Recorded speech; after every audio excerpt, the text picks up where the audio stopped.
Rubina eyamwalula esiridde. Yes, nchitegeddeko olwaleero luno nti basindiseeyo $1,000,000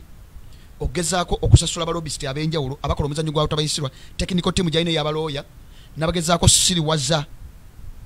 nogezaako kola petitions zonna ezibadde mukola nga teziyita mutuuka mu final stages abantu balina okuteekebwako sanctions bateekebwako sanctions kw'ossa n'okuteekebwa ku alert okubanga bayitibwa ogenda mu ddooko okufeesinga abalamuzi mu ICC nabagamba teri candidate ali qualified kutuula mu ICC nga Museveni mu nsi yonna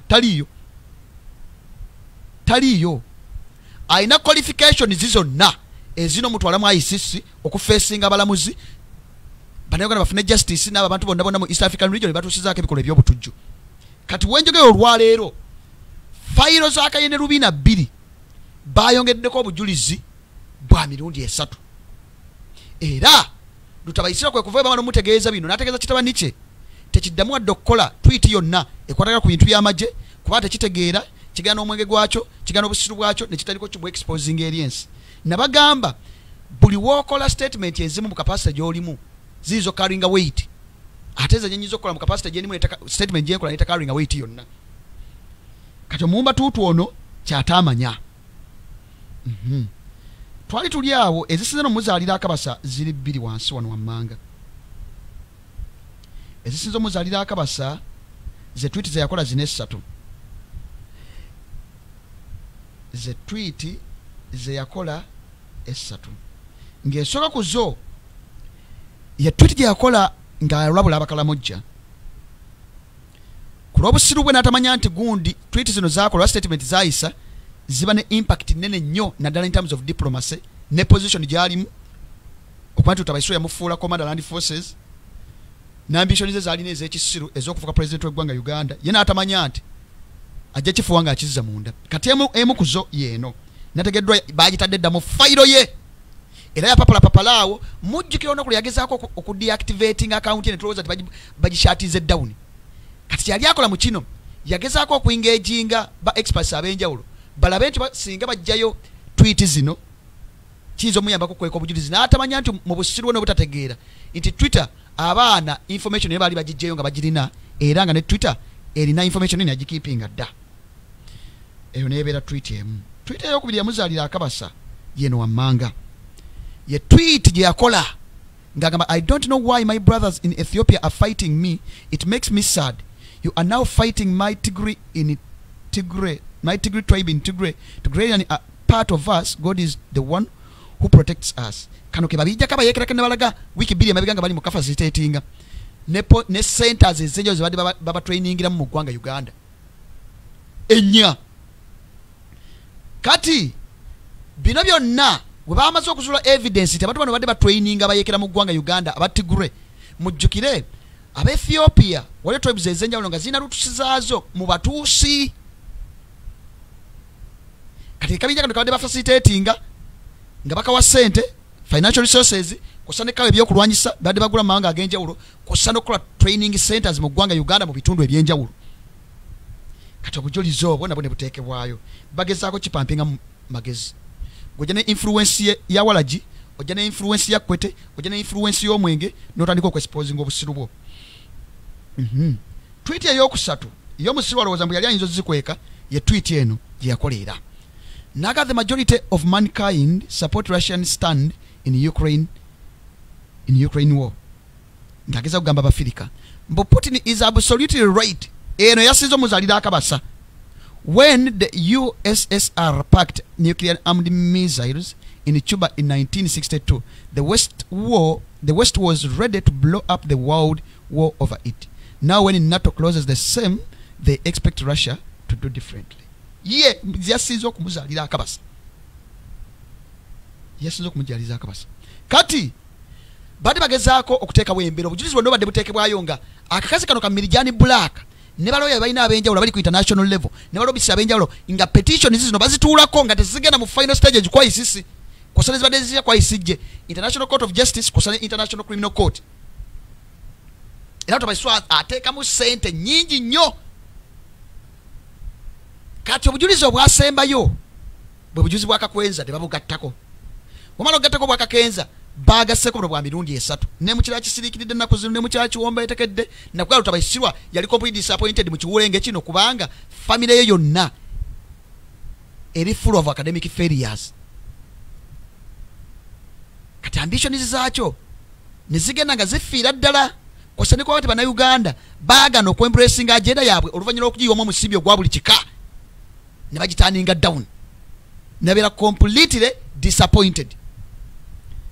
Kati obadde okyali awo eyamwalo ejja kusiriira eno gyolaba ye Wikipedia osogera ku Wikipedia nokebera ku gundi ku information ekwatako Kayine Rubina naye wogera mu information yonna ensi 100% aweya ebikolobero Kayine Rubina byazaakola 100% aweya era no bakolaga bulungi nnyo nti Muhoozi as the SFC commander byonna buli lunaku bajja updating buli kyoyo kyakola bajja updating bajja kola update every single day. The SFC has been criticized for the extrajudicial abductions, Muhoozi as the commander of SFC, tortures, disappearances and killings of political oppositions in his role as the FC commander. Information ne bagiteekayo buli kasaba ja updating ne tukkirira controversial.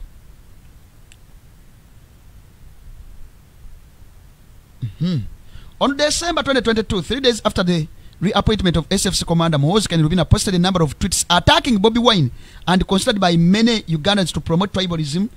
After many negative reactions, he removed the tweet. Kati obusiru bwe yajayo tweet zino ngaalowooza nti ate zitemanyi naye kugambye buli kikolobero kyakola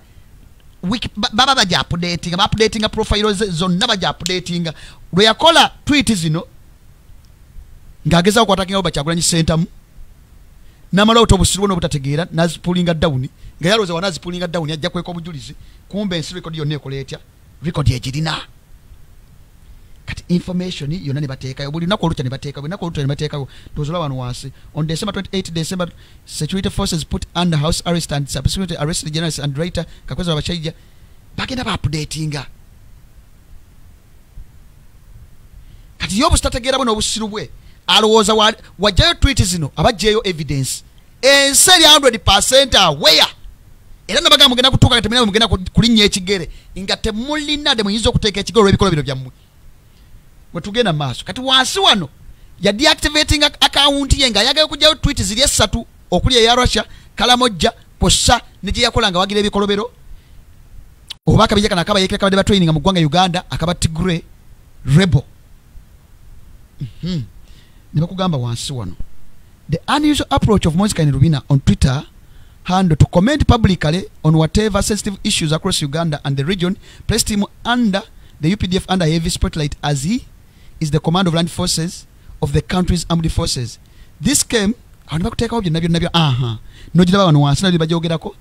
where he tweeted to bring hell to those involved in what he called robbery and violence in Kalamojja. Kati buli wakola kati kyalina gwateekayo walinga ba updatinga obujirizi bwonna bali mu kuteekayo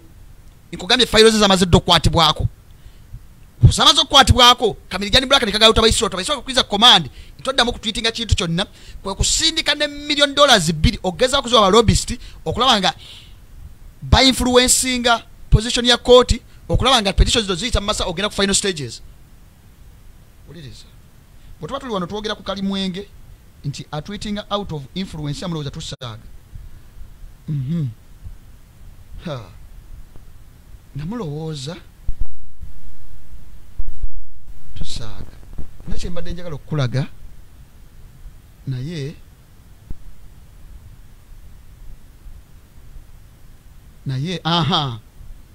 ndowooza katuka nolaba bagamba olowooza ti bino tuba tubyogera bazaffe babyogera eno Wikipedia ye Muhoozi is known to enjoy alcohol beverages and as such he has been criticized about tweeting while drunk and posting of often controversial tweets. Bagamba nti ono amaanyi g'eccupa gatera nnyo mutawaanya n'ayisa statement zayisizza naye nga aziyisa out of the influence of Nguli. Bino si byange kwabe bambi bagamba oyinza olowooza nti bino bya pato Uganda yabyogera Muhoozi Kainerugabira is known to enjoy alcoholic beverages, and as such, he has been criticized about tweeting while drunk and posting often controversial tweets.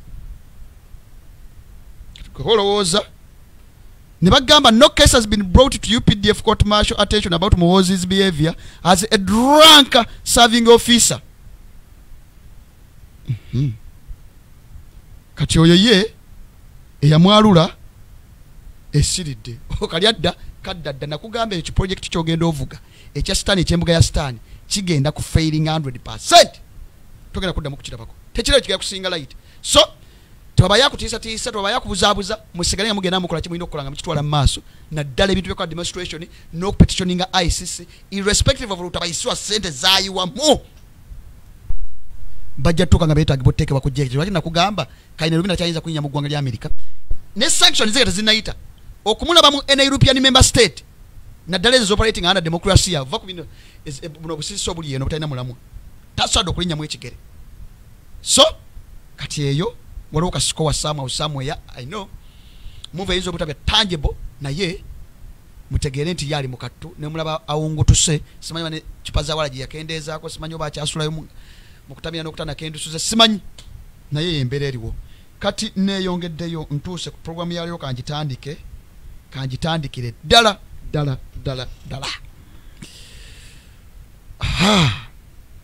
Tubadde tuli awo tubadde tubanyonyola ebbanga lyonna abaffere okuva Tabaiswa yazzaawo multi party political system mwaka gwa 2005 nafuna obina bwebufuzi bwadazanyisa nena bagamba time is the best judge, time will tell. Katobonabona nsibamba gatobonabonanga nnyina kulaga nti oli wamazima oli ku side ntuufu gwe tobonabonanga buli kintu kibakola time yakyo mawa fooling ensi mabuba fooling ensi emomene fooling ensi emyaka almost ya 30 way back in the 90s from early 90s ngekyali makerere nge je fooling ensi makerere jingira 1998 je fooling ensi mbwakanje gavumenti ya Tabaisirwa na ya mazima gatero okulwawo naye mu budde bwago gatuuka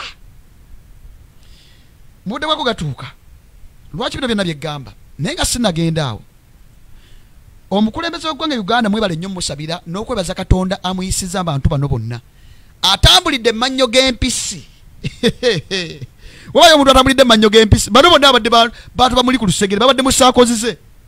nenga bo mu bufere ola bwali buloyalisiti n'abusindika bonna bwejjira ku mission naye Katonda amuyisiza zino zonna zajjanga mbuzi nga bafere typical naye Katonda amukuumye ebbanga lino lyonna n'amuwoznya ensasage y'abana abantu bonna agenda mubajjako mpolampola bano bonna bugashumba bwalinga busiriwaza ensi naye his excellence ababalaba era atagenda nabo nnyo ababalaba bonna Lutabaisirwa n'asindika ka DP block ne kajja kakasika where are they right now gwebuza bonna bali bafunye card buno bonna buli ludda wasaawa zino kwa muntu yena member state wogamba nti or respecting a principles z'ekibiina woganda nali member wa NUP ne Twitter mu nkola eziri intano ez'ekibiina eziri democratic notafuna card chechi bakikuddusa where are they bonna abatafuna card abali basindikiddwa ne babalabirawo nga bukyali where are they singa goboloza bali ba credible members naye twebaza nnyo Kabaka Katonda ayambye omukulembeze nti bano bonna abantu bali mu saakozize Katonda akyamukuumya olwaleero nga ababuuse bo ne bagenda time netuka ne exposinga ne bagenda ne bakolya mukama waabwe eri abasindise. So tobonabonanga nnyo nansi kulaga nsi wawo yimiridde wawo okola otya time yeetuuka mazima ne gavaayo pato wembera mufere time etuuka nanga nti ndibufere kati buno bonna bwasindikibwa ng'obunyampi obufere bu iso agent bu spy agent busindikidwa mu NUP osaanyaawo Lutabaisirwa ng'alowooza within a blink of an eye ekibiina ajja kuba kisaanyizaawo ne wenjiga saa zino kyayimiridde kikyali vibrant omukulembeze ensonga kyagitwala mu maaso akyagitwala mu maaso. So Lutabaisirwa plan zo zonna no single weapon is formed against his exercise Kyagulanyi Ssentamu is going to prosper because bwe otambulira ku mazima Katonda ayimirira naawe zino zonna emmome yaziraba n'atazeesembereza ne zijja yaziraba naye time yatuuka ne zisansabaga buli omu n'anoonya ekkubo lye So kati nina kibategeeza netubaka akabinja akali kasindikibwa konna aka DP block simanya katijje mukaku kamiliyoni kwa Kidandala Kasibante Latifu Sebagala ani awo mulala Mawube bali banjawo naye bonnange basindikwa njanchi kubwe tekuli yafuna kadi tekuli nomu era singa bali bantu ddala abatuufu badisigadde mu kibiina because it was an internal process that was democratic following a principles zonna ne values ezali ziteekeddwawo okufuna ba candidate naye kati aho njagadde kuyisaayo buyisa kati njagala okutegeeza akawungeezi ka leero nti ono ye political career ye mye nkiddamu political career ya Nobert Mao Mawube mye era ono ye eye basimye kwa utabayisirwa ye muntu akuzanyisa omuzanyo of course all along abadde mufere ne mission endagano yonna byonna byateseddwako ngenda biko yisamu wano biche byasaliddwawo ne wowe tugenda wagenda okubeera wazibu ennyo wowe tugenda wagenda okubeera wazibu ennyo byonna biko yisamu kati ono ye kugambye political career ye mye naye webugenzo kera akawungeezi ka leero ngempeta ye maze okuluma ngempeta yo emaze okuluma amawulire nga gatuuka mbadde nga amagambo ebbanga lyonna nti omusajja ono Mawube mufere wa bbaluwa era lutabaswa lya musindika mu mwaka gwa 2010 ku bukulembezi bwa DP okusaanyawo ekibiina kya DP ekya DP n'okuteekawo ensasagge mu bantu bonna bali mu opposition abali bibiina ebyenjawulo abali credible okubasaanyaawo n'okusaanyawo struggle that is in 2010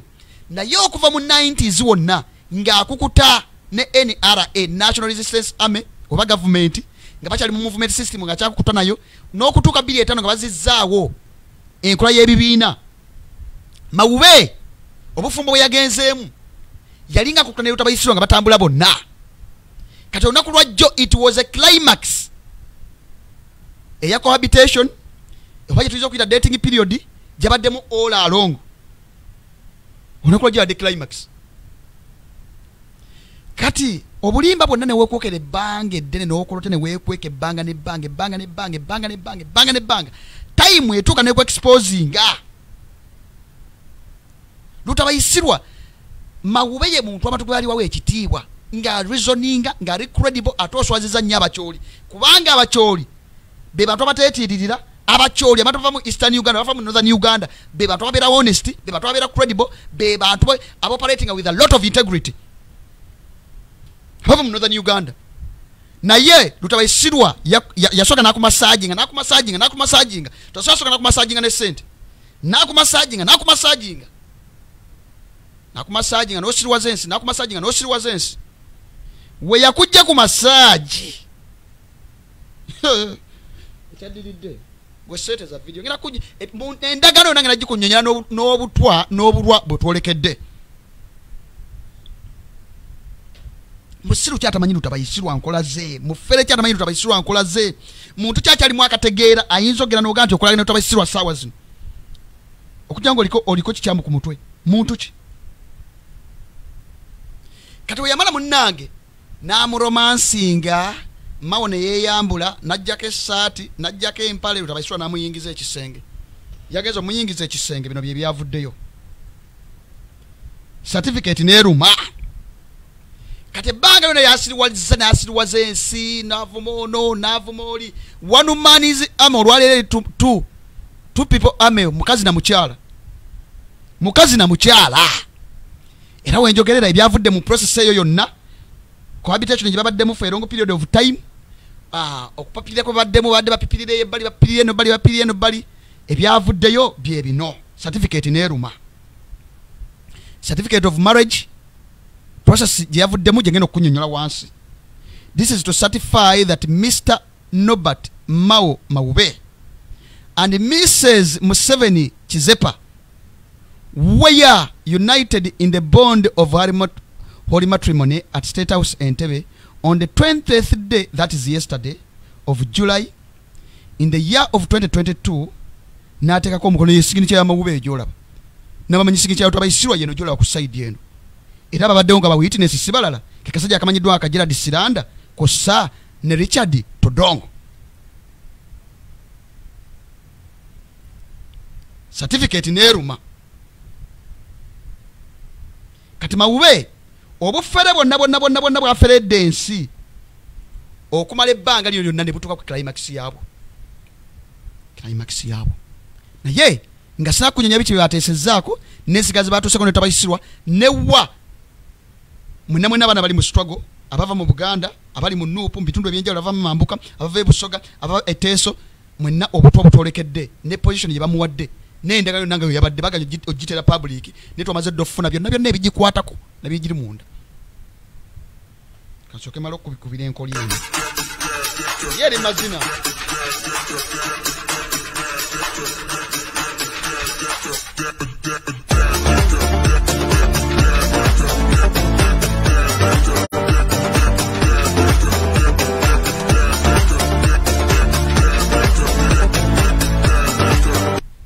Many times I hear the NRM saying, the opposition has no ideas, the opposition has no ideas. I've never heard such nonsense like that. DP is the party which tackled NRM at the level of ideas. Because NRM loves those who tackle them at the level of Komanyoko. But you know NRM is not a party. It's an association for eating. One more photo, then we say there are only two parties, no. UPC and DP. No, NRM is only party. Museveni, it has been 36 years of zigzagging, trial and error. In the next 5 years, unless we get our act together, the NRM is basically on vacation. I am not going to accept Ugandans to create a Chagulanyi as a dictator. Tomorrow he comes and then you say we now need to remove him. So until we delumpenize the opposition, we are going to be moving inside. I want to assure you I know what I'm doing and I'll never be bought with money. That one you should be assured of it. And I can never join a government and leave my party behind. That one is my assurance to you. Salewo wawe mogwa chikere chimu chirieri ala chirieri otambula atoti this way atoti that way. I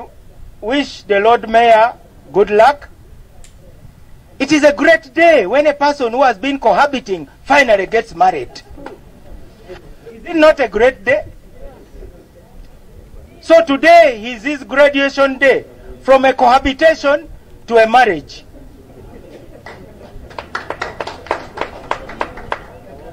After all, those who are cohabiting do everything that married people do. Is there anything they don't do? They even have children. Those born in the 80s and 90s, that's the Robert Chagulanyi generation. I think all they have is numbers. That is a generation that does not believe in organization. They are not just disorganized, they are unorganized. And it is wrong for them to assume that the problems of the political parties is an argument against organization. The fact that political parties have failed is not an argument that political parties can't work. If UPC and DP have failed, you organize a better party. Instead of saying, now how come parties have worked elsewhere? I think that kind of argument encourages the NRM type of thinking. The people who reason like that are simply going to end up like another phase of the NRM. Because that kind of reasoning is a reaction to NRM. Because when you say parties have failed, the only thing the parties have probably failed to do is to remove President Museveni. But that is not the only agenda. In the case of UPC and DP at least, we were set up before a man called Yoweri Museveni came on the scene. Now you want to reduce us to an agenda of removing one man. What if he collapses tonight? will our mission now be accomplished?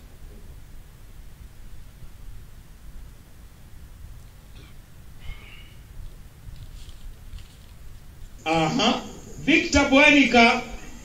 ga tusomesa polygons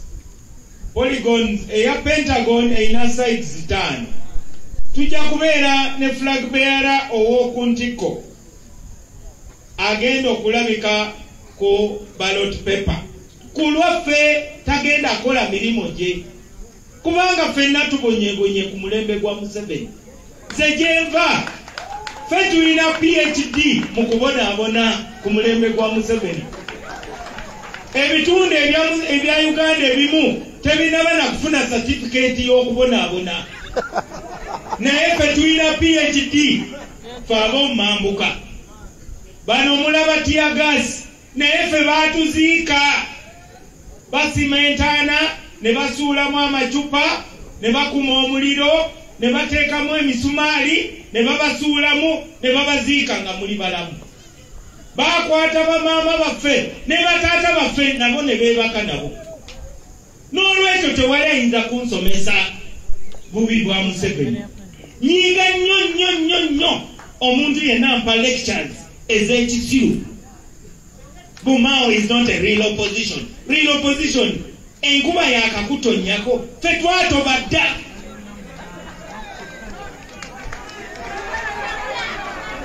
Enkuba etukumye n'omuzira n'embuyaga tugikumidde abamusimbira ebitooke Museveni kati be bampa lectures.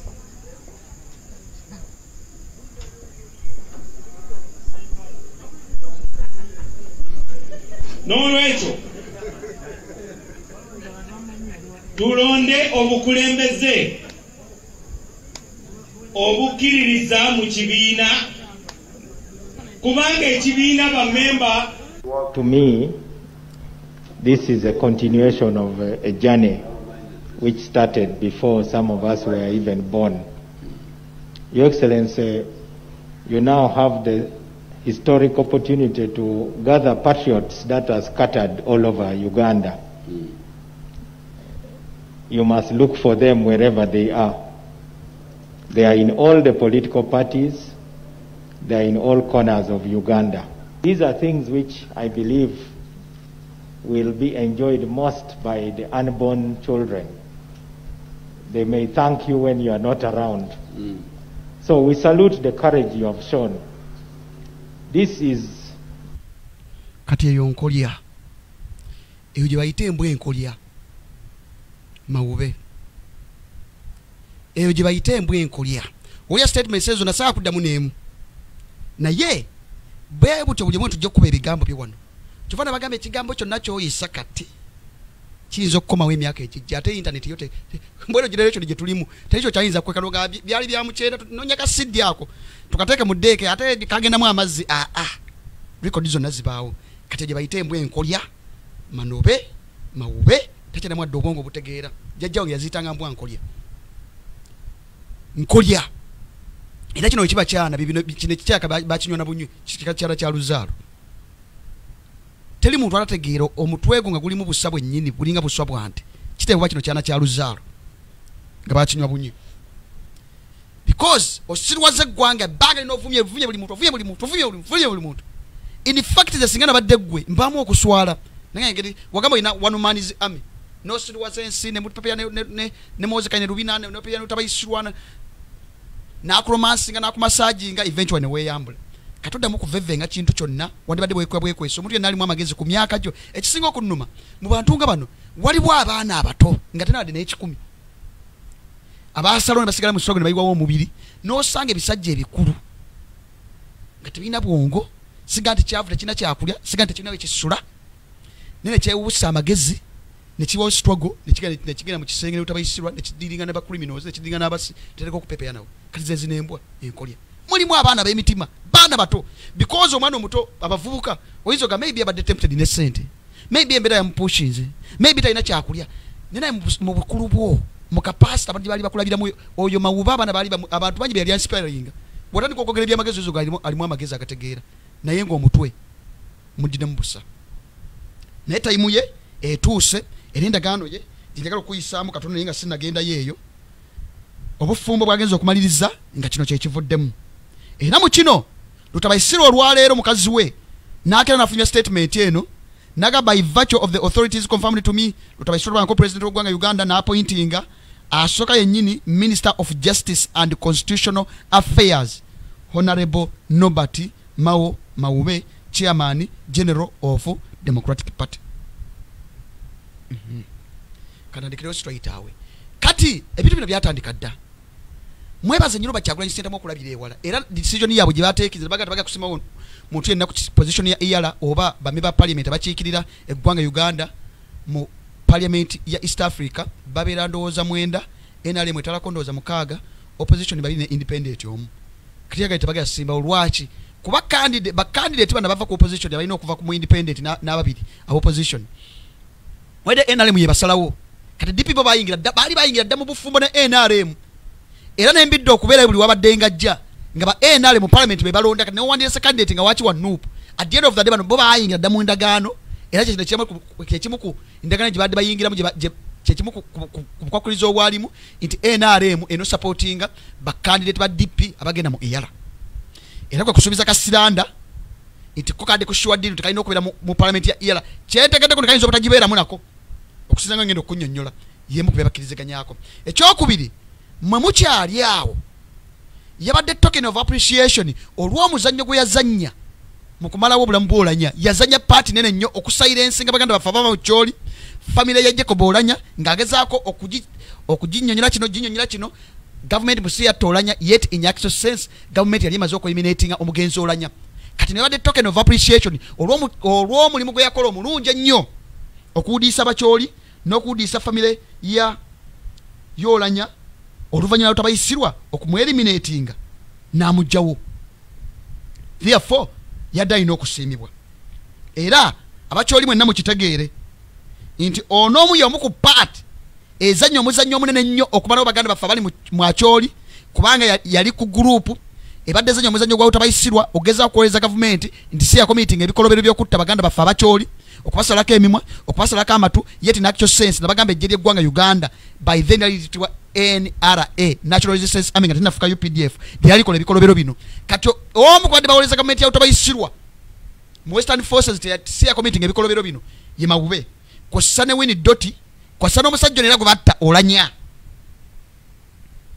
kati akamu ku kakundi akali okulamalawo ebikonge byonna ebiri mu kitundu kino ekya Acholi Northern Uganda in general naye specifically Acholi sub-region ke kasajja kana kamanyiddwa akamawube era akola na mulemu munene nnyo ku baganda baffe Kalamoja region baganda baffe abava mu Western Nile kw'ossa ne baganda baffe abava mu Lango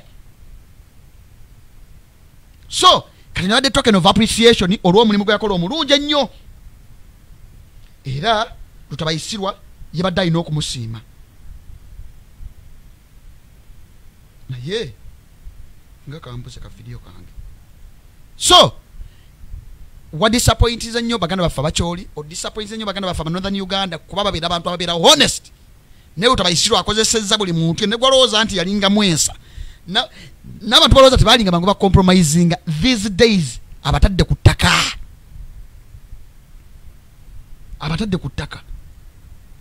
kyaliwo okudifendinga members of the media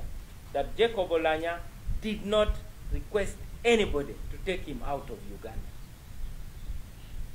He was ready to die in his own house. Now, when he returns, you will hear the hypocritical speeches by those same people. They are the ones who are mobilizing the demonstration there. These are night dancers. Even in our culture, they say, however much you quarrel with somebody, when they are sick or they are bereaved, you have a temporary ceasefire. So I appeal to these people of Noop and so on, kindly, let's have a ceasefire until Olanya Jacob heals. You can demonstrate afterwards. After all, you are the one chairing Public Accounts Committee. Why don't you wait for that accountability report and you investigate it? Then also let the government now publish how much money they have spent on everybody. Then we will know that this Olanya's treatment. Saga kumalirayo. Ebyonna byonna mwabitegera bulungi nnyo naye mujjukire nabaga yali ku timu yagenda nga bakimanyi olwedde olanyamufu naja ku timu eya mama Kizigo ku timu yali kani omulala tata woolanya kusene muganda woolanya abagenda mu ggwanga lya Amerika naye ng'odi bali bagenda nga kimanyi nti mufu nagezaako kusilensinga family nagezaako kusilensinga bakyoli bagezaako bakakasa nti olanya yafa nakyo death era mwageza okulanga agano chusa statement za tata woolanya nga bali mulumbe nembagaba mawube obatandika okuwaka nakasajja kagashumba kaliko ebisiike obusajja obukakuma obwa SWAT n'obwa SFC ne mawube ebbanga eno lyonna badatambula n'abasirikale without being in any single public office ne kubanga ola alonga badaza nyomuzanyo gwa otabayisirwa ate nga ali mu pipeline ng'endagaano yabwe ina time gyalina okutuukiriramu kati ensasagge esinga obukulu weeri eriruddawa mwe binayo babasuubiza ebya ERA wabasuubiza nekyo kyebadde babasuubiza nti secretariat lutabayisirwa agenda kubasasula emisala gya secretariat kusana okuba monthly allowances aba DP kuba kabina yabadde amaze okawamba nga katadde wali nga top organs ba leaders bonna abawo omusaalo gwa buli mwezi kusana bafacilitatinga monthly allowances bwe bamazaawo ensasagge weeri weesinga obukulu ekifo kino kyeyagenzeemu initially nga ne kisanja kino tinatandika otabasirwa nga tannakibba baali bagakiteekamu Abudu Katuntu baali baproposingamu either Katuntu bamuteeke ku bwantu ne general oba bamuteeke ku Minister of Constitutional Affairs naye Katuntu baali bamutwala mu kooti jjukira kane bateesa ne mama Kizigo n'amugamba ne state to influence decision ya kooti otumala okufluence decision ya kooti nze msigale nga member wa parliament sigalenga zanya nawo omuzannyo gwa fike twagala nenga guli deadire naye nze njaga sigale wakati wange ne mama Kizigo ne batamuwa minister era ye kati emizannyo gyonna yagisinga agizanye ne mama Kizigo naye nga nakalubaka mukuba yalina kuvaayo kuba yajanga independent omwana we FDC mu kalulu kabwe yamukuba akalulu hands down kati byo nayo byaggwa naye mu ndagaano eno bali bagikola ddaga bagenda bateekamu kana kawayiro bajjamu kano bateekamu kano batakawa era omwamulaba mawubenga wando mulya yeyise wano manizi ame mbwajja kubira nupo okumala emyaka ebiri kwe bayagamba n'esatu kati oli luddawa naye ng'olwedaawo endagaano egenda tuuka mu final stages eteekebweko omukono bagisiiringe kati munnaye nga batuuka ku conclusion bino ebyolanyuma nayo biggwa nga bakkiziganya lutabayisirwa bamuteeke mu kifo ekyo ekifo kye bamutadde mujjukire Chief Justice Winnie Dole ava mu kitundu ekyo bino sibyogera nti ndiyagere sibaganda bafa aba mu Northern Uganda notokirowooza nako bamu ku bantu betusinga n'okwagala tukirowooza nako era n'omuntu omu okubika bwanti just omuliwe mamba beera omunaavumaganya ekika kyonna bangi bemanya aba Northern abali very honest tebagala kola tabayisirwa era yo tabayisirwa mu Northern Uganda akwesa nayo state machinery tebamwagalira akakuddala wadde naye kati olw'okubanga mujjukira statement za doti ze yakola ne mawubeza gwabadde azanyisa omuzannyo guno jjuka bonna badde bazanya omuzannyo gwe kati mu kino mujjukire Chief Justice bava mu area yemu mawube bava mu area yemu field ze balimu zonna zezimu oli Chief Justice ono naye akwasigana by'amateeka kati mu kino mawube bakkiriziganyiza naye tabayisirwa bagenda kwesa state institutions naddala ez'amateeka okulaba nga ekibiina kya nuupu bakiwanduukulula era mugabe bagenda kukwatagana n'atone general bano nyine balooya bonna basobola okutaputa buli kateekateeka konna bunuupu yawandiikibwa mu bukya mu budde abadde abyogera kati gwe gumu ku takisi gye bamuwadde balabe nga kiwanduukulula kibategeeze tekiriwo mu mateeka kiddizibwe bakibalama gwe mulimu ogumu ogusinga obukulu kuba ali mu field eyo ey'amateeka ekirala mujjukira statement zagulize yakola eza Winnie Dot ku Buganda mwebirowooza mbu yagaana yeetonda yabikola for ceremonial purposes and for formality naye tekitegeeza kati kwe kutandika okuyigga abaana bonna obbakwata mujjukire olaba ego gyabadde akozesa nga talina mu position eyo gyalimu ekola decision kati efield gyagenzeemu ego yona jaina kumukula mwedezero machagula ncenta mu jaina ku bana ba nuupu kati bagayo tandika obbawenjeza mu angles zonna ba foot soldiers bonna ddala abana ba nuupu naddala bava mu Buganda byemuke byabakkiriziganyizzaako igwenzo kuba enduno omusajja agenze kati kyagenza ayagala kukola buli kyonna kisoboka omulimu gwasinga omukulu kulabanga ekintu ekyandupu kiwanduukulwa tekiri mu mateeka. Ekyokubiri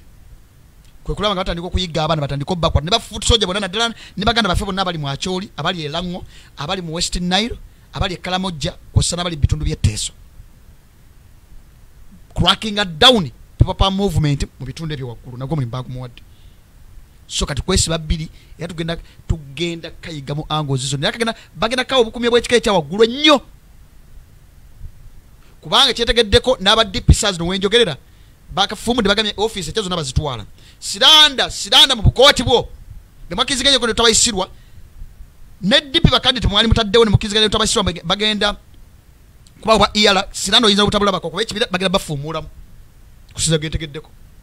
kabina kadi kagenda bafuumula mu rozeti mwakatutte emulimu elements ezigaye zigenda kubafuumula n'obwa iyala oyinza obutabula bako ne of course nategeddeko nti tabayisirwa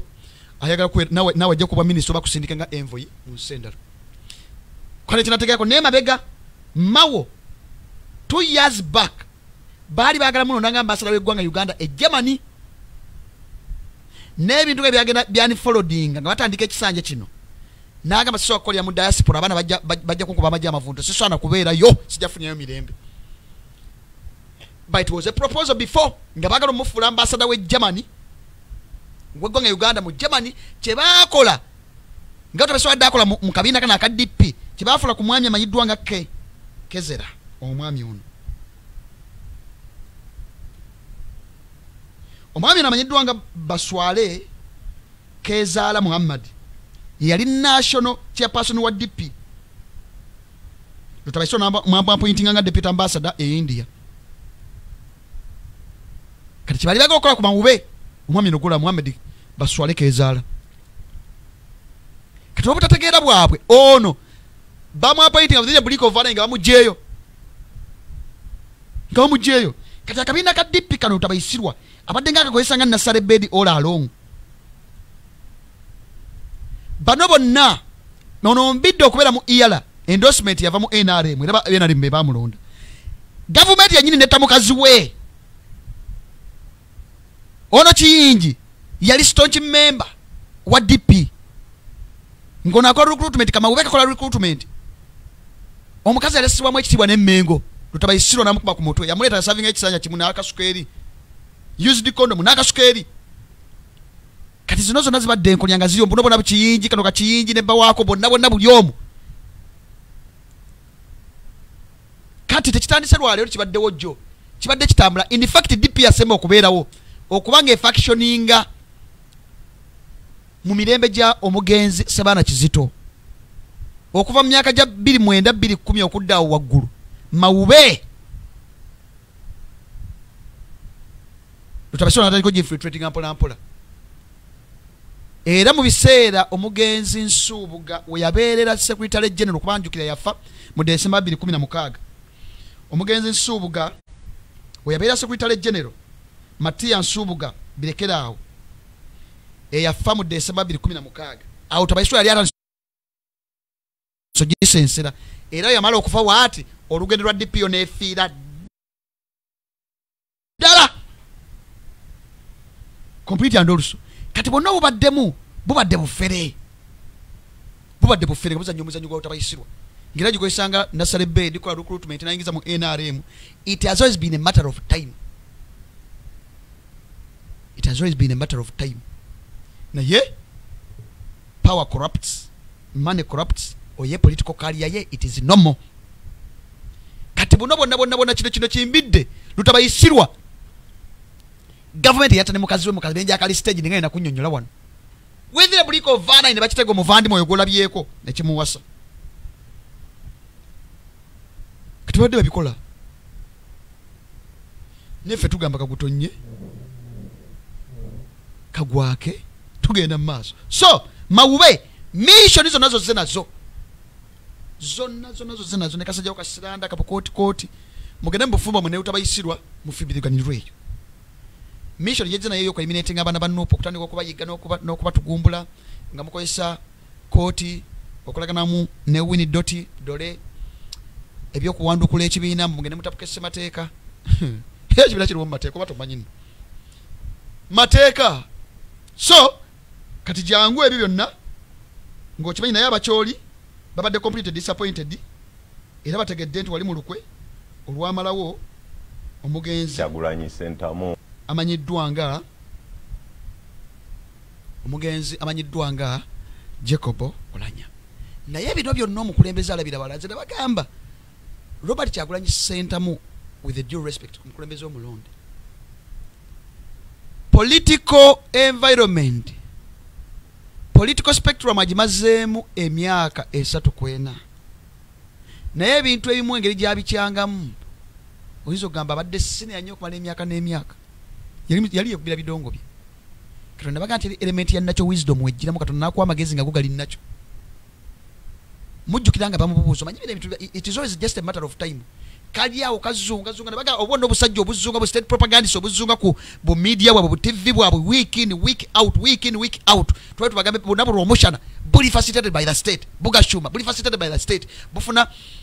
monthly allowances, bufuna monthly salary, bufuna sede z'amafuta, bufuna health allowances buli mwezi. Kugobala kuzunga kwa nti simanya buli awo bukozi bwa nachewa, simanya bwa independent views opinions bully facilitated by the state. Wobulaga buzunga buno bumao buzunga week in week out ku radio stations on ku TV stations on in actual sense bobuli mukalinga ajira yotabayisirwa obusaka ku BBS obuzungira ku NBS obuzunga ku radio no buli bola weekly basis, day in day out, inga their propagandists of the state mbanye bali ku musali n'abasasula government kati ya group yeno yemu. Naye omukulembeze yamulaba obamubuuza statement bwati bwe yaddamu, it has come to pass. Kyagulanyi Ssentamu, Bobi Wine, Mitembo, omubanda wa Kabaka n'amanya amalago naga kasitali ba friendly. So wadde ino ensonga gyomaliza tugeeko ku Honorable Nobert Mao, simanyi bwe mba mwakitereeza kuba ndaba takyatwitinga nnyo nga luli. Emyaka 2 oba oli awo emyaka 2 jaggwako kuba yali bali basubiza olutalo lwa myaka 2. Anyway, ensonga eyo nno mukulu Kadu Mukasa nali njiraba tulina enjogera yegamba sibwalaba naye mbalengera. So unfortunately sala bakongo omuddamu nali kyali kigenderere obutamuddamu. Okay. Njakuwa ekyokulabirako ennaku ntono eziise muganda wange Nubian Lee yafiiriddwa mulamu we. Omwali abaddewo ekisa ennyo. So twagenze ne mutabani wange Kampala okungubaga ne bagenda okulaba ku mufu, nze nesigala esaidi. Kiri mutabani wange naga itaata nga gwe tugenze kulaba ku mulambo. Omanyi saaga ne mutabani nange naga taata otiddeyo nensekawo. Naye amazima gali nti bwe mba n'omuntu nga mbadde mwagala nnyo naafa basaagala kulaba ku mulambo, banjagala nsigaze kiri ekifaananyi ng'akyali, banjagala mujjukire bwe ntyo. So nze kiba kigenderere banjagala kiri ekifaananyi kye mba nsigaza. Mu mbeera y'emu bwe mba n'omuntu nga mbadde mwenyumirizaamu nga muwa ekitiibwa nga mwagala ate n'adigeneratinga nadda mu mbeera gye ndowooza oba oli awo temuweesa kitiibwa oba muswaza oba muwebula, basaagala mutunuulira oba muadressingamu embeera empya, banjagala nsigaza oli. Kakati mukulu waffe Nobert Mao ow'ekitiibwa y'omu ku bantu be nali nenyumirizaamu nga ndi muto kuva mu biseera bye nga guild president we Makerere. Nobert Mao najjanga kati ate we yasooka okwesimbawo kuba president ze namulonda si lwakuba nti ekibiina kye yali akulembera.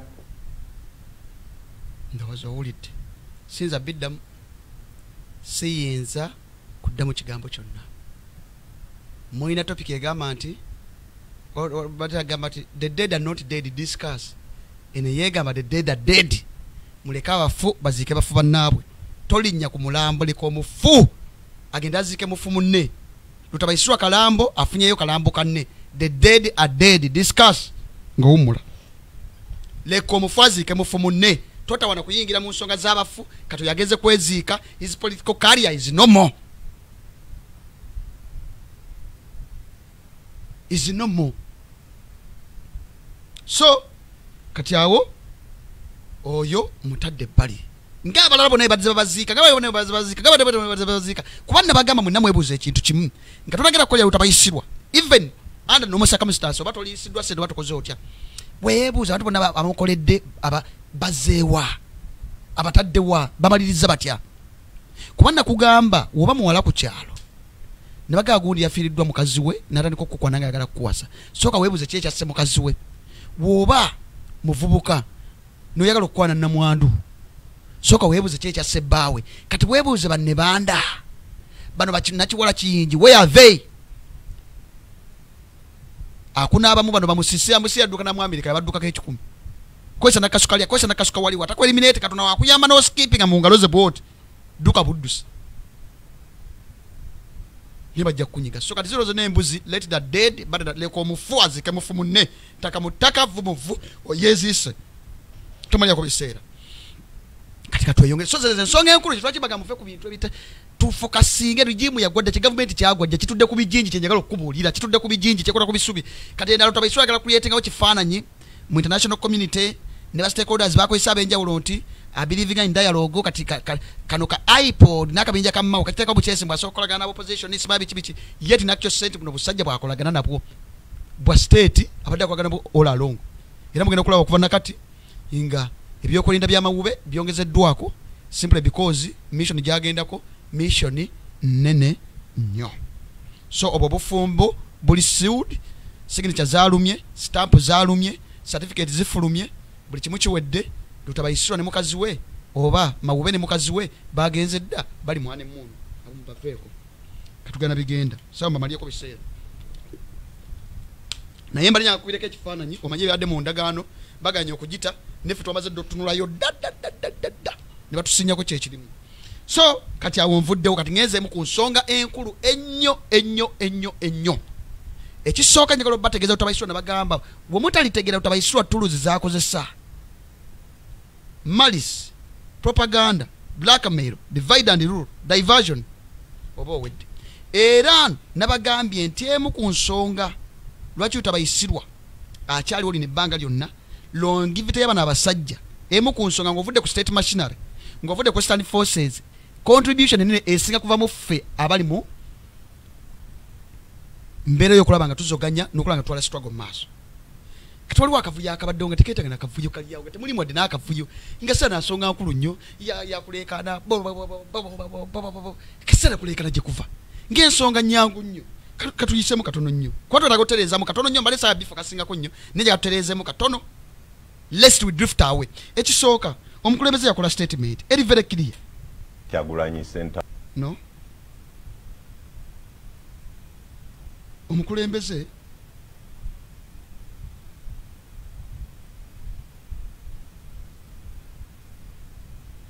omukulembeze yakola statement eri very clear n'ayogera ensonga ze era nezitegeerekekwa abazitegeera kuba ekizibu kye tulina nti ffenna buli omu munnange ebintu abifuna bubwe ate Katonda bw'ati bwe yatutonda sobola obifuna obulala gwe n'obifuna n'omulala n'abifuna ogutali musango naye omukulembeze mu kisinga obukulu yateekawo n'agamba ndabye akatambi akennyamizanga omukyala omu ayambadde ebyambalo bya people power byonna byonna wansi naye ensonga yasinzeko obuzibu gye nadde ndaba nsaba bonna nsaba mu bwombofu obw'ekika ekyaggulu nnyo agambye nsaba na busabi tagayenda agende nakulagira ngera omukulembeze akoze guidance najja n'agamba nsaba bonna abavoola ennono nga bambadde ebyambalo byaffe babikomye mangu ddala omuntu yenna ayambala nga ffe n'akola ebivoola embuga abeera n'ekigendererwa ekyobutafaananya ng'abalabe ba Buganda ekitali kituufu kati kyabadde very simple okitegeera baganda bange kyabadde very simple naye ensonga abantu ne bagirinyisaamu ne bakola batya nga kintu kyangu nnyo statement n'agikola ng'omukulembeze n'akola guidance ngera mandate ye ate n'asaba kwata tawadde na order tawadde na command kubanga mu under normal circumstances ndoza kyemanyi ndoza abafuzi b'ebyennono baba kabaka be bakola order gyayisize efuuka decree yayisa order itasaba omufuzi w'ebyennono waba kabaka order gyakola efuuka decree there and then efuuka tteeka kati omukulembeze asabye ate n'abantu beyasabye message bagifunye bulungi ne barespondinga positively we barespondinga kuba ndabyeko omukyala yazzeemu n'akola struggle ye ng'omukulembeze wasabye ng'ebyambalo abijjeeko bulungi nnyo ng'omukulembeze yayisizza n'okuwuliza n'awuliza bulungi nnyo n'akola kye bamugambye nga tewali wadde n'ensasagge era mwebaza mukama wange Kabuye naye ddamu n'akola video yeemu ng'okusaba kwa president we kwabadde n'agamba katuzoganye twagala Ssaabasajja ajjanjaba kuba ffenna tukkiriza aweebwa obutwa that is the principle yeetaaga okujjanjaba yeetaaga okufuna obujjanjabi naye tusaba jjanjabo ngera cause wekyagenda maaso kuba Ssaabasajja ali bubi okitegeera naye n'akola video yeemu n'arespondinga positively ng'omukulembeze waasabye naye abantu olw'okumala ebiseera waliyo abali basirika edda bakoze batya ekisooka the society that we are working for kambabuulire ensi ze twegomba however much democracy ayinza okuba taliyo nga wakicupuli naye ze mulowooza nti zikuze mu demokrasiya ekintu ekikwatagana n'okuassociatinga endowooza z'abantu ez'enjawulo kikulu nnyo era omukulembeze yena waayisa statement oba najja naawe endowooza ye oba naayisa ekiragiro newonoogenda mu America ba Biden ba Trump newonoogenda ono avuddeko Borisson mu ggwanga lya UK newonoogenda chancellor we Germany gwe ensi yonna gy'olowoozako gy'oyita ey'amaanyi abantu baziriyakitingako nibaliyakitinga nomale nibagiriyakitingako n'agamba wano wewali strength wano wewali criticism wano wabuzeemu in the normal way nga tekirikwadde n'obuzibu kati problem eri nti abantu bo tetunnabeera used kweyo nkola nti omukulembeze asobola akola statement ng'eyo netugikubaganyako ebirowoozo which is a simple thing oyina agamba baana ebuzeemu baano wano wabulamu a normal thing under democracy akiri very normal era okwogera kwonna ekubeera mu nsi ez'enjawulo in fact bannamuli bafuna obuzindalo va ku bino ebyakipeeza adda mu ngero nadda mu ngero z'abachwezi nadda mu ngero z'abaganda za kintu ne baani kuba ye statements ezo na all along gye yakola 2003 yajja okola 2010 yajja okola ddi kuba ye mufere ne baleeta akazindalo sebo obadde oteesa buli omu n'ayogera criticize awadde strength agambye onalaga nti it is very perfect oyina agamba ate wano wabuzeemu it is a normal thing kati obuzibu bwatulina tunabeera kufuna environment eri used kubeera nti abantu criticism positive criticism is good nobo criticizing nze wano ebintu byenjoga tebina sizaga nti pato kyenjogera kyola kina kubeera kituufu era olusolumana olina kubira akasimu naga patone wano nze sikirizigana naawe which is okay and that is the country that is the society that is the political environment that we are working for so I don't see any cause of alarm abantu omukulembeze badde ayogererako bonna barespondize positively kyekisinga obulungi kati simanyi ensasage we yavudde abantu kino olutalo luteetaagisa lutabayiswa mutaategere nti kola za lutabayisirwa mugenda kumaliriza muwoomye kino kikubuulira gavumenti egudde ati tuli mu sitole kyebayita positive criticism buli muntu yenna teri muntu ali perfect byetwogera wenja nenjogera nsobola okwogera ebyendowooza nti byamagezi nga byakisiru in actual sense kuba nenjogera nabira bange ebyekisiru nga ate byamagezi kuba ffenna endowooza yanjawulo ffenna Katonda yatutonda nga tuli banjawulo that is why ize naawe twawuka n'omutwe twawuka n'amaaso twawuka n'engalo buli omu yawukana ne munne kati n'endowooza yanjawulo buli omu ebintu abipasivinga nga waayagala kati criticism eri positive tutandika ojjikirizamu tulivinge nayo si mu byabufuzi byokka even at a family level olina gamba notereezaamu if at all it is positive criticism kati etutwagala ate ye negative nga yakiwaanyi kubanga ekisooka liwabajja nekiwaanyi nabalabye abavaayo bonna n'abaali basirika edda n'obuyenje n'obukola butya bonna baali bakola butya nga neensonga teriimu nnyo maanyi tikiriawo kyamaanyi nnyo buli omu yafunye n'abuukira naye mubamu of course yasobola okujja buli omu n'awa view enzikiriza buli omu ku opinion ye ng'omuntu naye if at all it is positive criticism it is okay sina kubeera right it pato yenna okwogera birina kubeera bituufu olesa okugamba awo pato wano wabuzeemu sono okugamba byonna byogedde bifu ekyo kimu kati obuzibu bwe buli ti be bantu bajja n'abuukira buli kimu n'agamba pato kankozesa situation nakufuna ddala nina kwagala dda sikwagalirako ddala wadde n'akozesa advantage gye tulimu naga akajjayo obusungu bwe be babasinga obungi benalabye n'abaali basirika nga bamaze obebbaga kitera bapositinga olw'okubanga situation eno twabaddemu mu equation yabaddemu chemical ali mu equation y'ebintu byonna discussion zonna kati bona obuyenje obukulenge obukibisi bonna nebuvayo nebukola abakoze positive criticism nga it is positive it is well and good we appreciate kati abakoze negative ngoli just ye ali mu kuvuga kijje kubanga mmanyi I know how do things work manyi mulimu n'abaweereddwa ssente kuba nkimanyi n'abaweera ssente baga kuba gundi ekyo mbadde nkimanyi nabagamba nebaga ebintu byogamba nti gundi yalya MP gundi yalya nebaga nekubira ebyebukaddana nebaga temutawaana lutabayiswa bakubyemu ekigundi mwe distracting internally mweyuze internally twagenda okukola savo kulonyeza abaka bafuna seto bukaddaana nga bali abaka mukaaga nenga ataddewo ekifaananyi abaka bonna enkaaga plus 5 plus bonna baalidde sente nga mukaaga yali mukukuta n'ekisawo nabaga mumweyuze kati ebyo nana baga utabaisirwa nga akyaliwo bino ebyabamawoko nekya mujja kulaba omulala gwe bapresenti zageze bufumbo ekya mujja kulaba omulala alidde kati zesida mwezo discussion Bashiru yalya gundi yalya kuba tebigasa at the end of the day they are creating damage osobola okukola move nolowooza nti oyamba struggle yeti nakyo sense creating a damage nolowooza mbyokola biyamba struggle yeti nakyo sense oyamba utabaisirwa ng'omuntu n'okulemeza muyimba emu ku nsonga lwaki lutabayisirwa abaddewo longivide ya lutabayisirwa emu yo contribution enene evudde mu forces of change ekyo kankikubuulira butamanya nkola ze butamanya tuluze ne mugwa mu panchi ze nakkuba eno because what was the cause of alarm in any case abantu his excellency bayogeddeko ba respondees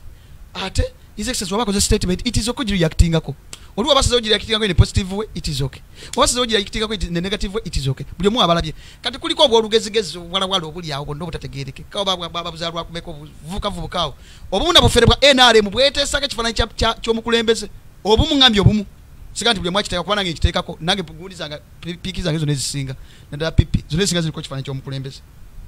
kati obusinga obwo olugezigezi buteeka ekifaananyi ky'omukulembeze nga bwanupu bweyinaale mu propagandist obw'enjawulo bukubamu omuliro mweyuze musigale nga mweyuze musigale tebiyamba in actual sense the moment you decide to run to fight against ekisikyaze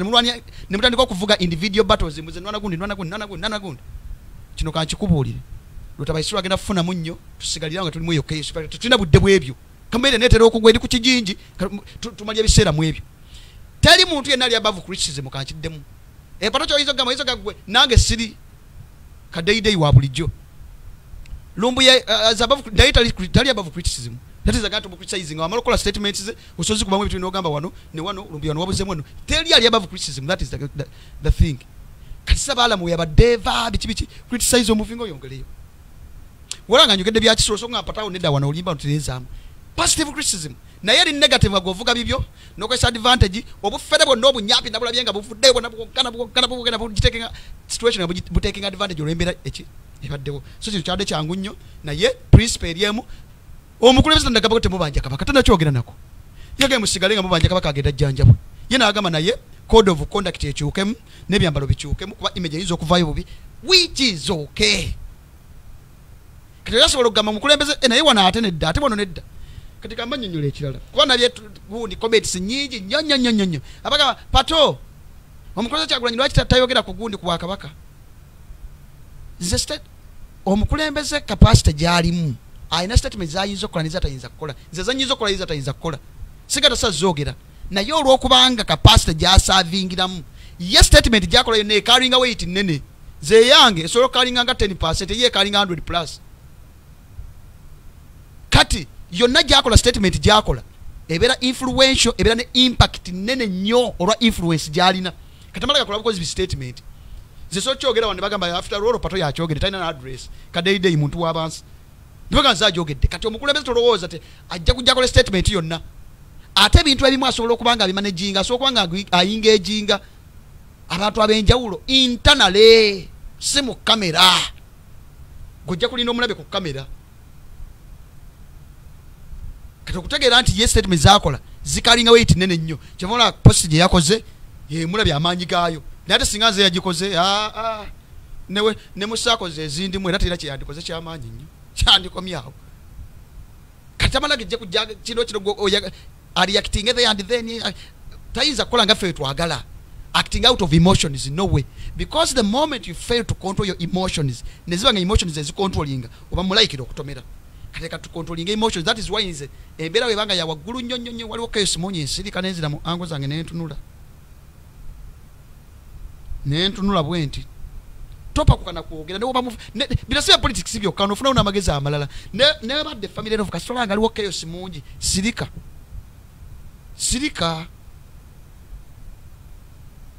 kusirika busirisi bwoti ne buli wayagala oyogerera wali omuliro gw'amaanyi nnyo omaliriza otomedde emotions zicontrollinga yet gwe andicontrolinze we zicontrollinga oba mulaikira okutomera kati wabadde okoze ovana alamu ekyamanyi nnyo kyangu nnyo oba omuntu so okujja n'ensiri n'enkola slip of the tongue oba n'enkola mu ensobi it is okay obocho zizo wanze zicontrolinze bwe kibanga kyetagisa okwenkaja netonda njagadde nnyo ekyagundi okwetonda repentance is a form of maturity ekirabe bamaite family bayina bayisizawo maybe mukwogera kwabwe nga bali emotions zingaziri waggulu naye bagamba naye twaso oba twakoze mwenso biwano oba twakoze tutya kate buzibu obulawe buli abaana ba propagandist ba enali mu manya gw'omuzanyo bagattagatta bu video asobola okujja ano nemba nga mpalabula utabayisirwa mpalabira Kawedemu Lubina n'asalawo ebigambo bisatu najjayo waliwo akasabula TV ne kagenda najjayo obulala najjayo linnya ly'Ekyagulanyi Ssentamu nga ndyogerako ery'omukulembeze n'aliteekawo olowooze nabadde evuma mukulembeze kadugo naye n'obuukira n'ojja n'obuukabuuka oluusi ne statement tewagirabye n'ebyayogera tewabirabye naye sooka ogende wekkaanye statement gye boogeraku wagirabyeko you contextualize oluzungu manyimu olutondo bagamba contextualize n'ogicontextualizinga statement ku statement n'okomentinga ku by'omanyi so kujja so kati nekira abantu bonna tukkiriziganye tulina enjawukana mu ndowooza nkuwa opinion yanga mu entitled to my opinion ate ina kubeera right nsolo gikuwa nga zimukulowooza nti ndowooza ntuufu nga atenfu ate tonyoma abantu buli mukyayogera noga ani ayogera oyo buli omu omuwa n'ayogera kubanga waliwo baali kulumbe ng'oli mu kuziika gwe tumalaga respectinga statement ya muntu oyinza omulanga lyawo gafula balowooza musiru kumbe statement gyayogera erimu ebyamagezi nga tena ne impact nene nnyo katugamba omuntu wamadala estimating onani aŋŋamba onadata totokolanga ekyo kati babali kulumbe munnange omutamiivu najja n'enguuliye najja n'akacupa abanya omwenge watamira waddeeno babali kugundi awo bali mu kuteekayo omufu bayimba obuyimba tuliyambala engulemu Yerusalemu empya ono nga tebayimba mu Uganda bayimba mu Yerusalemu kati balevulandi batandika okusoma ebirango omusomi w'ebirangawo teyali jemba naye kukuzika kwennyini nga balina omusomi w'ebirango w'okukyalo ne balevulandi we bali okuva ku kyaki ya protestante n'asirisa bonna ageza kubasirisa tebamukkiriza ageza kubasiriza balowooza influence ya mwenge wadde tutwala tutabayisiru okubanga ayogera out of influence of bottle naye ye byayogera mu manyi bya kisiru I mean Kawedemu Lubina mune wayogera abagamba muna musirisa n'abasirisa ne bakakaliba ne tumuwaka zinda ayinza okuba byayagala okwogera n'abagamba muna bali wano tewaba wadde abalimba tewaba n'abagamba namushishi mbadde mumanyi okuva okutuuka ku jeti mpulira omusomi w'ebirango ng'atandise okubalimbalimba mbu yafudde simanya malaria namusisi mbadde mumanyi yafudde siriimu era namushishi yeebaka ne James ne Peter ne Mumalu ne Kasekende yeebaka nabo kati mwenna bwewali wano mbalabula mwebaka nabo mwabamanyi naye nga babalimba teyafudde malaria mukuziika kati bali balimba omutamiivu waliwo abanga alina obwongo ategeera ne byayogera nga abimanyi nabaga temwetantala kati nga kiri gy'oli kwako kwali kuziika kumu lwaki kutumalagazi zibira abantu mabega okulayira kwaliko mukadde bamaliriza okuziika omukadde alese ebintu bingi nnyo batuuka okunoonya ekyapa nga bakiraba ne balowooza omukazi yakikwese ne banoonya ekyapa mu nnyumba ekyapa nga kirabika kati kwaliko buno obukadde bw'okukyalo obutulowo era obwenguuli ketuuliraawo katudde ku kifugi kumbe yali mukadde wa kukyalo bano ab'okukyalo nga si mugagga nnyo naye nga buli wasembera waati bano banoonya mu nnyumba bafakula buli wamuwamu babanga asembera nga era kyayagala okwogera mukagobera eri kagala kututawaanya kagala kwogera kibano mukagobera eri ne banoonya ekyapa ne kibula babayingire dakiika nga na mutano ne baga naye mukadde ono ye kyayagala okwogera mumuwe chance ayogere omukadde nga bagamba nabalabye edda nga munoonya nenjagala obbategeeza nti muzeeyi yampita nandagawe weyateeka ekyapa ina we yakiteeka nga teyeesiga bantu ba mu nnyumba nga lowooza kiyinza okubula naye bwe njagala mbagambe naye nga temunzikiriza kwogera n'abatwala omusajja we yatereka ekyapa n'abawa ekyapa katumalanga gayenda estimatinga opinion ya muntu yonna osobola ogira n'ogikubamu ebintu naye omuwuliriza so kati tubeeraawo nga tukkiriziganya okuwuliziganya onayogera kiki ne mu biseera by'okubumbujja mulimu obufere bungi mulimu obuyaye bungi obunyampi bungi bonna bukozesa advantage eriwo notandika okubumbujja gwe ng'okakkana ng'owuliriza topa ku kannyo naku ezo nabbiri mbadde ndaba bulabi wenti mu ango wuliriza kubanga awo kawoyinza okontrolinga emotions zo naye mba mu famire kuba abakazi bonna kati kiringa abakazi bonna bali mu nseno bayombi ng'ogyeko abali ku live eno n'abandabo abasigadde bonna bonna eri mwe bali ku live temusobola kuba bayombi n'omukazi ng'atandise okuyomba ate kati omusajja temugendera ku sipiidi y'emu dededede nawe noddamu dededede waayogera ebigambo 10 gw'oddamu kimu k'omusajja yenna abeera wa principal era nakugamba tutwala abaana esetayi biki nogaana oyagala mateeka wano nagambye abaana bagenda ku lubiki era olw'okuba nga ndi mukazi nesendesi zange sente z'ekikyala dededede waayogera ebigambo 10 gweyogerawo kimu that is how you can control naye wasalawo emotions controlling ogenda kumaliriza owoomye Luganda so kati awo bufere bonna bafuddeyo nayogera kino ngasiba na cause of valamu omukulezi asokoze statement abantu barespondize positively tayo abantu kati ebyo byonna neeruta bayisirwa nga yalira akubana bulati amanyi nokola live ganvayo nga nkoze live njewa nokola live tugeze kati nze kuba mbugundi nzize kwogera ku kazi we Bashiru yali ya sente ne ma live yonna nga byendimu tinze kwogera ku element ebbi bamwa ebyo abo kyagenda kulaba bangi nakuga teri political organization egenda kujja teri political movement teri egenda kujja mu ggwanga Uganda tutambisirwa nemeji infiltrating eyo teriyo but mwina kunoonya management crisis muti managing mutya musigala nga mugenda maaso ne struggle nesigala nga egenda maaso kyokka n'amanyi nojja amanyi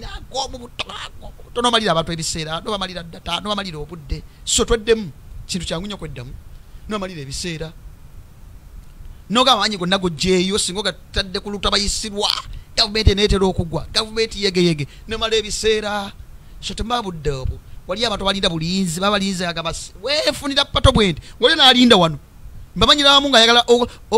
agatta eddoboozi yage wavumbye omukulembeze Bakyagulanyi Ssentamu agenda alitambuze afuneka eyawo atandika okukubamu angle left and right pato wemba mufere nsajja kuntegera nti ndi mufere era kiriko kubuuza bamma omubalabi kitute byaka 3 it doesn't matter at a certain time buli mufere nsajja tuka mu exposing ate kinyamba nti abamu bo bebeleeta ku expose ye nyini tebamuzula na muzula naye ebikolwa bye ebituka ne bimuzula nti ye naye yabya isi netegeera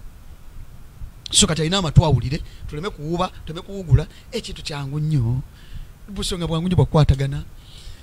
nenenewe odhiyazo oli waba emotions zamu controlize sisobole kati golaba maite family bazili bagamba ati banange tulabe twayisizaawo bino naye mukulembeze tuso sign of maturity yusinga tugenda maaso kuwuliziganya tulina opinions zanjawulo tulina okutegera kwa njawulo buli omu omuntu abyafisivinga nga wabipasivinga so kati omukulembeze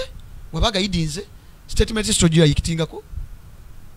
abaji criticize abaji wa strength abagambye eri perfect abagambye eri imperfect yeso sata je tulimu atire gwanga litwagala okuzimba nga buli muntu yenna aleeta endowooza yenga bwali nejolooza nti yakisiru n'omusiru ng'omuwa chance nayogera ebyekisiru bye because sometimes n'omusiru asobola okwogera ekyamagezi nga ngolowooza nti musiru sometimes ate ogendanga nnyo ku majority olw'okuba majority ono kino ga majority yentuufu ani akulimba sometimes majority means too many fools on the same side don't ever waste your time noga olw'okuba bano bebangi ebyo ebyabangi enamba zitannyo okukola mu politics si buli wamu so majority ogenda ku majority sometimes majority means too many fools on the same side katodukanga nnyo na kiyobyo noga ngenze mu kiyobyo after all geyena yegenda osinga ogendamu abantu nekuba erigenda mu ggulu funda nnyo erigenda mugeyena muyeye ate kazi obusajjasajja obubeera excited yenyera obubeera excited tewafula ti omukulembeze omwagala nnyo ffenna tumwagala zolada abagamba akakonferensi bapata okasulamu kakozesanga night eno weapon tumwagala ffenna tekuli ayinba mulinako monopole ate ze mulinako monopole mwagala nnyo ffenna tumwagala nnyo katutuletako kaganja yenolaga nti omwagala nnyo ate omukulembeze kyemutamanyi n'ebyo si byayagala nnyo ebyo mumusuuta mumitiitibya nnyo kuba mulabyeko at one point in time nga lwawa musuutasuuta nnyo nagamba abannaye nange ndi muntu munnammwe kuba yeetoowaza nnyo okutuwa kika ekyawaggulu ennyo wansi ketewefula nnyo nti omwagala nnyo ffenna tumwagala ffe oyinza okuba gwe asinga nga wali wagamba naye asinga tekulya mulinako monopole so mutuggyeko lusidiiki mutuggyeko lugezigezi n'akajanja tumanya mutage mulabe waffe yaani gwe tugenda okulwana till the very end kubanga bupropagandist bonna bwakozeseza chance eyo nebujja nebulabika okwera ebyekisiru ffe tugenda kudda mabega tugenda sigala songa mbere kagutonye kagwake sikesiraba alaamu yonna omukulembeze kennyini we yali mu kuziika ndowooza yali mugenzi Katende era n'ayogera n'agamba nti Tutabaisirwa agezaako nnyo okwogera nga Muganda nze ng'Omuganda naye kanjja kweyita Muganda tegambyeko ntopesuwinga kabaka ali buiti yeetaaga obujjanjabi Tutabaisirwa twogera ku Buganda yokka twogedde ku bakabaka bagunda bawambibwa obwebunyino twabagamba naye aliridde kufa obwerenzulu kati bina ebisonga tetwogera ku Buganda tuba twogera ku Uganda yonna their national matters. So baleme kubabuzaabuza obola kubalimbalimba so tuleme kuguka kadde n'abaana abalala baganda bange mbimanyiiko sikwanze waliyo akakumanya yankubya sente akazi kankubya sente patokubira gundi mabegakaawo nakaganze ezo level tonyumiza yo yakisiru byebyo Tutabaisirwa gemanyi gwendiko wali sinyumiza kisiro mbukubono kwadde sente kubono oyo no sense katabana bali bakola ne bakuwa sente mbukubono. Can you imagine totubera chip kutoka kwa extend kubera mbimanyiko ne Kampala waliwo MP kwa sente lokwa baba bala 226 bafere baloweza tuli kubya kalulu naga nkubira MP gundi omogereko kino nozikwata naliko kuba MP gundi yakola bwati sigate muli bafere bafere mwebali. But at the end of the day, statement jokole yamba struggle creating a negative impact or creating a positive impact struggle jeri creating a damage obetu kutwala maso habala naga kansala gundi kubanga yagala kutwala kifecho mukube mwogereko kino amuga akwata sente kati level na jivako datwete bwa kisiru byebyo tuli ku mission ya kunula gwanga Uganda. So with the due respect mwenna muleme kuva ku mulamwa bino buno busonga butini nnyo bwetaka n'okuzaalya ebbali tuyiribe n'akasajja kadduka na munyago gavumenti eneetera okugwa tapurutu yasalwa dda kusigaddeko bulalya butini ate mudda mu sitoole lest we drift away tuleme kuwuguka nebagamba nze wano nebaga teri muntu gwemba respecting nga foot soldier because of the political environment gye muoperatingiramu ffe twayiribayiriba down naye buli mwaka oguyitawo ebamu brutal ebamu hostile naye mbagamba banyo respect era ekyo kibabulya kati njibabwa basutu soja mwe naddala abali ku mulamwa however balabaka abamu ate nga mwogera mbusimanya mwagala okwanda estimating amanyi ga diaspora community mugamba abali ku diaspora okuba muli eyo mwadduka mu ggwanga Uganda my friend mulimu abamu no bye mutesiteeko ffe twabitestingako ddanga wookibulira dda woba olowooza nti osibiddwa omu era twasibwa si mu kkomera limu tolina kkomera lyo ngamba oli amanyi okugjako amapya gesitayingirangamu oyo segiri yetwali mu buddukulu bwe bumu katera kyo nyumiza borozi zange bulima ababunyiganyiga ddala babusqueezinga bati gana magulu baga kuba dda lumu omusajja yankuba batuli nemmenyeka ku ttaka nempuyango obulamu sekyalina ne butusotera wansi ne butukubireeyo oyo batuteeka mu kaduukulu ke batuteekamu nga kitoyi kyagwamu opamaawo wennyini ke kaduukulu mwe tulinga abasibe ne tubeera omwo kitoyi gambye toyi esigiga bweti nga obusabuli awo mu kaduukulu ke kamu katoza tuyina embeera gy'obaddemu amakomeko natugatuusemu eberuzira era lyoyogerako okujjako amapya tukubiddwa sotolooza mbu olwokuba wali abali mu diaspora bali bulungi gyoyisemu embeera twagiyitamu naye olwokuba nti kati environment eriwo style nnyo tosotoga nti muli eyo muli bulungi nnyo waliyo abaana bali mu diaspora nga bakusinga n'okubeera obubi nga banyigiriza n'okusinga nga bw'oli abamu n'okudduka obudduso oge ofuluma ennyuma olabiriza bwoti gwe kyana kyasera bakuba kaddebo okyana kyasegendako ne kuzipata abamu ne pate twazeesonyiwa nga ya mukwano gwo akuyise nono tagirinnya kumba manyi bangi mu diaspora bagivaako katolowooza nti bo bali bulungi nnyo bali eyo emaama gwe olina ne kyasera bakuba kaddebo nali kyasa etambula mu kibuga Kampala freely abamu bali limited n'okutambula mu environment sezi mu bangi mu Europe mu America abasoga yabakutulako emikwano actually bazivaako byagenda ku socializing asimanya mboti kuluzi bikisega tebagala bazivaako ne lwa struggle gwena ne chance agendako nolyako ne kamera kugundi kupate kati sigamba nti kati muli bulungi naye kyenjaga kugamba gwe tolowooza nti abali bali bulungi nnyo bannaye mwefula nti mulimu struggle kuvena kogwe so kati bino byonna byetwogera ate nabasobola okwogera bangi so siga nti buli wafuna akazindalo yogera nosensi yenna abantu basobola okwogera bangi ne data bamulina n'amasimu bagalina n'okwogera ebyamagezi ebisinga byetwogenga bagezi nnyo ngatandise kwogera asula n'ennyenje nga gudda buli zona n'ogamba nti nye nga asaze obusazi butayogera nga maybe nga tajja cooperating mu area so toga nti waliwo gap abogera tebaliiwo ebiso gye bali bangi basobola okwogera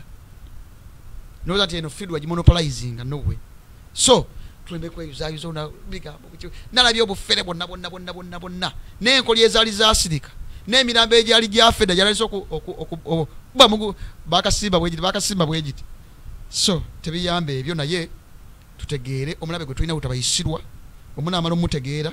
mujja kumanya nti struggle tujja kugigusa gavumenti eyo ebyengo ddamu muzannyo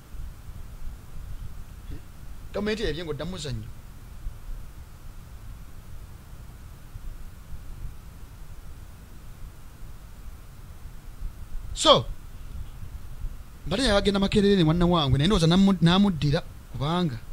obudde naabo tututte saketi saayimu n'ekitundu namuddira so kati mwe byonna nga maliriza eyo keesi era muve namu nze tandalina bano muzize kulwanyisa MP gundi neze kuba gundi simanya biki ebyo tebiyamba gwe tojja kuyagala bukulebeza reacting nga oyagala singa his exercise bino yengeje twagala reacting mu jali reacting mu sigeje kibina kiri nomo nomuga gundi mukule mugundi munyapya okula mu gundi mukule mugundi munyapya omukula mugundi o managing crisis internally mu magezi lutabaisho yinzo musobolera Woizo musobolera oganti reacting other and then newe banvunza kwa hiyo yinzo kwa school ayo ojijenga tena cho soja biza munda ate ne spreading abujina munda so kati sojiri na nogitiginya mpola mpola nekakusiwa no katiginya mpola mpola no romance no kama sajinga no tuka akayengedde no jayo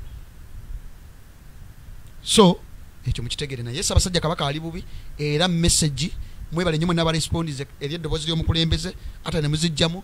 sabasajja agenda jjanja bwali bubi tetugenda kwetiitirira obwakabaka bwonna butabayiso ya Buganda si bwa Buganda bokka tuli mu kuva Buganda sima Buganda bokka obunyula ali bubi obwa Buganda ali bubi obwerezo lwalulu it is cutting across so baganda bange mwenna munzikirize mbagaliza akawungeza akalungi tujja kuba tukwatagana naye tukiriziganye unaita opinion eno naleta eno sasa tuzadi accommodating wonfunye obipato ngamba wano wapi wonjogede byo pato byogede bya kisiru sasa ngamba temu njogede bya kisiru solo kogede bya kisiru ngasene ndoza njogede bya magezi sungoteka ku guidance wanne wali kale nacho nabalabye ko ngamugamba simanya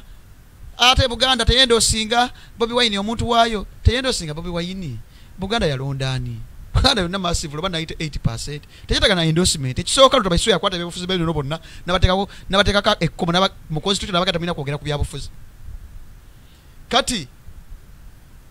anda no circumstances tali bwakabaka bugenda vibe game nsonze ku kibiina gundi gwemba mulonda ne wa mwana we waabwe anda no circumstances because kabaka ine waba wabunyolo kabaka wa Nupu kabaka wa NRM kabaka wa DP kabaka wa FDC kabaka wa Buganda ye kabaka wa abantu bonna anda no circumstances Tano jagambo bakabaka bujja kuvaayo kwa olusi twetaka mugayi bitu bino bitegeera buve bugambe mwenna muwagire Abaganda mulonde bachagulanyi center mataka baka leadinga banupu bokka leading abantu bonna irrespective of the tribe abali mu Buganda irrespective of the political affiliation irrespective of the religion irrespective of wajava kitubina mna mbitegeere ulebega mambo lwate ya mwendo singa nyegambi gwe bagasa